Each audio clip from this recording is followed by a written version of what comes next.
magaalaan Hawaasaa qophii ishee xumurtee keessummoota ishee simatteetti. Ispoorteessitoonni 4,500 olis tapha guutuu Itoophiyaa shanaffaa kana irratti hirmaachuuf magaalaa Hawaasaa seenaniiru. Isteediyeemii Hawaasaa haaraan taphoota chaan keessummeessee ture amma immoo tapha guutuu biyyaa kana keessummeessuuf carraa argate. Sirni baniinsa tapha guutuu Itoophiyaa shanaffaan kunis bakka namoonni 10,000 lakkaawamanii fi aangawoonni mootummaa argamanitti haala miidhagaa ta'een banameera.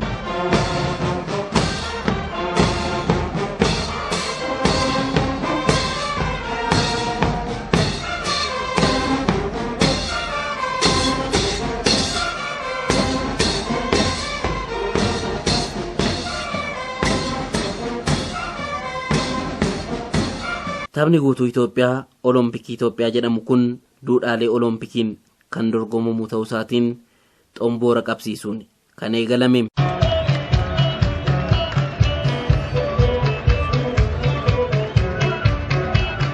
Sirna baniinsaa tapha guutuu Itoophiyaa guyyoota 15 turu kana irratti haasawaa baga nagaan dhuftanii kan godhan hooggantuun biiroo dargaggootaaf ispoortii naannoo saboota sablammootaa fi uummattoota kibbaa Aadde Masarat Masqala seektarri ispoortii dargaggoonni misoomaa fi nageenya biyyaa irratti akka hirmaatan gochuu cinatti lammii nageenyi isaa eegamee bu'a qabeessa ta'e horachuuf gargaara jedhan. በዓለም አቀፍ የስፖርት ውድድር መድረኮች ውጤት የሚያስመዘግቡ ኤሊት አትሌቶችን ማፍራት በዋና ዓላማነት ተይዞ ውጤቶች እየተመዘገቡ ይገኛል። Hawaasni bakka jirutti bakka itti baratuu fi hojjetutti haala gurmaa'ee fi dhuunfaadhaanis ispoortii yeroo hunda akka hojjetuuf haala mijeessuun murteessaadha. Ispoortiin garaagarummaa siyaasaa, diinagdee, koorniyaa, sanyii fi amantaa duubatti dhiisuun walitti dhufeenya namoomaa cimsa. Pirezidaantiin Koree Olompikii Itoophiyaa Obbo Birhaana Kidaana Maariyaam taphni kun duudhaalee Olompikiin kan dorgomamu waan ta'eef naamusaaf xiyyeeffannoo guddaatu kennama jedhan. መላ የኢትዮጵያ ጨዋታዎች በኦሎምፒክ መርህ መሰረት ሁሉንም የኢትዮጵያ ሕዝብ በአቻነት የሚያሳትፍ ሕዝቡን ተመልካችና ተወዳዳሪ ማድረግ አቅም ያለው ውጤቱም ሁሉም በጉጉት የሚጠብቁት ውድድር ሲሆን ሀገራችን በቀጣይ taphni guutuu Itoophiyaa duudhaa Oloompikiin uummata Itoophiyaa hunda walqixa kan hirmaachisu uummaticha daawwataa fi hirmaataa kan taasisu yommuu ta'u waltajjiiwwan dorgommii Oloompikii gara fuula duraatti biyyattii eeggatuuf ispoorteessitoota bakka bu'ootaan horachuuf kan gargaarudha. Taphni guutuu biyyaa kun waggaa 2 kan qophaa'uu fi uummata biyyattii tokkummaan kan walitti hidhudha. Keessattuu qorichi humna namaa dabalu ispoortiif yaaddota irraa of eeguun barbaachisaa ta'uu dubbatan. Ispoorteessitoota ciccimoo hedduminaan horachuufis misoomawwan bu'uuraa ispoortii babal'isuuf xiyyeeffannoon akka kennamu eerameera. Ministeerri dhimma dargaggootaaf ispoortii Obbo Reedwaan Hussein Gamasaaniin taphni guutuu Itoophiyaa bu'aawwan hawaasa walitti fiduu ispoorteessitoota bakka bu'oo horachuu fi misoomawwan bu'uuraa ispoortii babal'isuuf gargaara jedhan.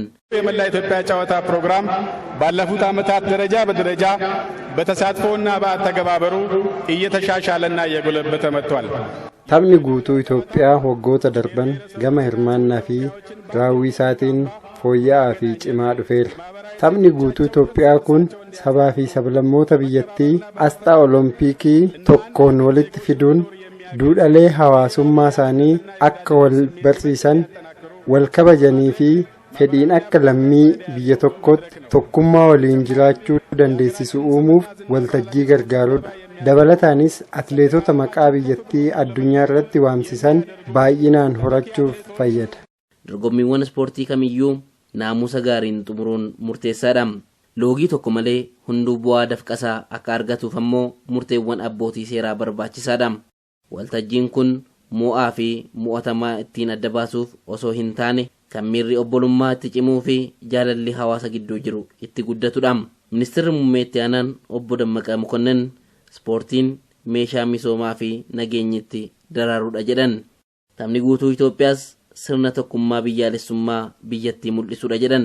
ጨዋታው የሀገራችን ብሔር ብሔረሰቦችና ሕዝቦች ተወካዮችን በአንድ መንደር በማሰባሰብ በመፈቃቀርና በመከባበር የእርስ በርስ ግንኙነታቸውንና ትስስራቸውን ይበልጥ በማጎልበት ሀገራዊ አንድነታቸውን ማጠናከሪያ መድረክ ነው። taphni kun bakka bu'oota saboota sablammoota uummattoota biyya keenyaa mandara tokkotti walitti qabuun walitti dhufeenya isaanii caalaatti cimsuun tokkummaan biyyaalessaa waltajjii itti uumamuudha.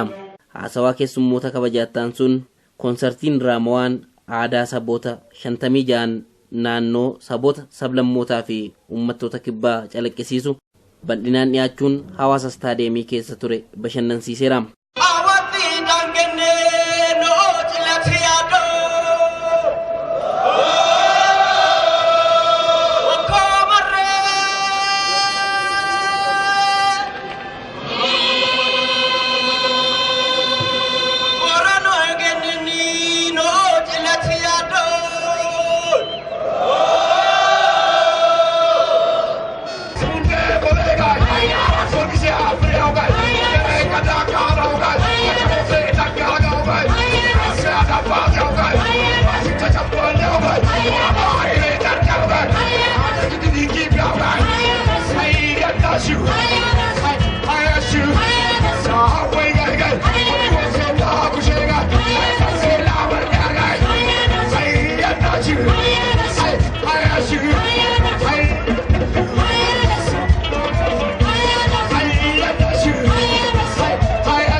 Kana malees agarsiisni sarkasiis dargaggootaan kan dhiyaate yommuu ta'u hawaasni itti bashannanuun cinatti sirna baniinsaa kana caalatti miidhagseera.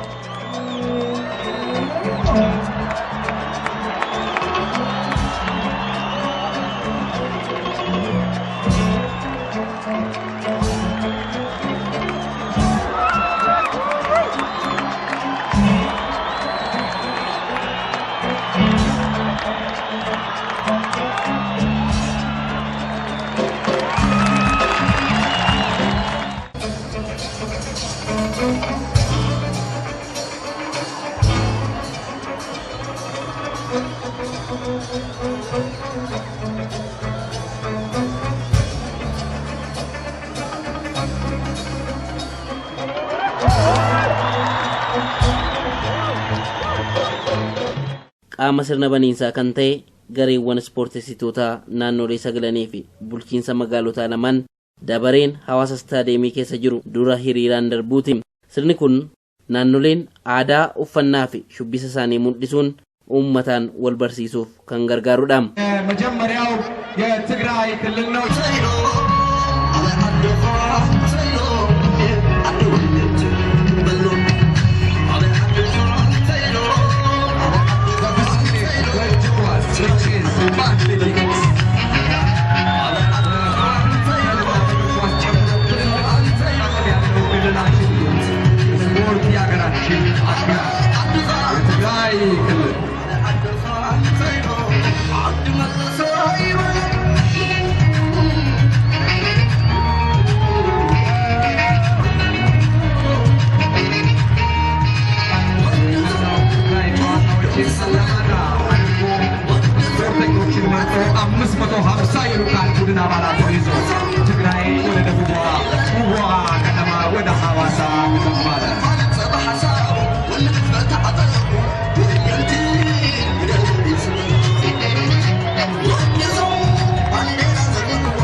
የሚያደርጉት ለሀገራችን ስፖርት ትንሣኤ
Hawaasni istaadiyeemii keessa tures naannolee hundayyuu haala ho'aa ta'een kan simate yoo ta'u dhumarratti naannoon sirna kana keessummeessu saboota sablammootaa fi uummattoota kibbaa wayita gara istaadiyeemii seenu sirni baay'ee miidhagaa fi adda ta'e mul'ateera.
Tapha guutuu Itoophiyaa kana irratti gosoota ispoortii 18 dorgomamaa jira.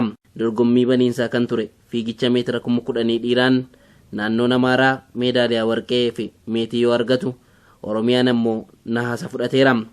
Dubartootaan ammoo Oromiyaan meedaaliyaa warqee yoo fudhatu naannoon Amaaraa meetii fi nahaasa argateera. Dorgommiiwwan gulaallii garagaraa fiigicha gabaabaa irraa eegalee hanga utaalchaa fi taphoota kubbaatiin itti fufeera. Dorgommiin tapha guutuu biyyaa kun bitootessa 18 kan xumuramu ta'uu sagantaan bahe ni mul'isa.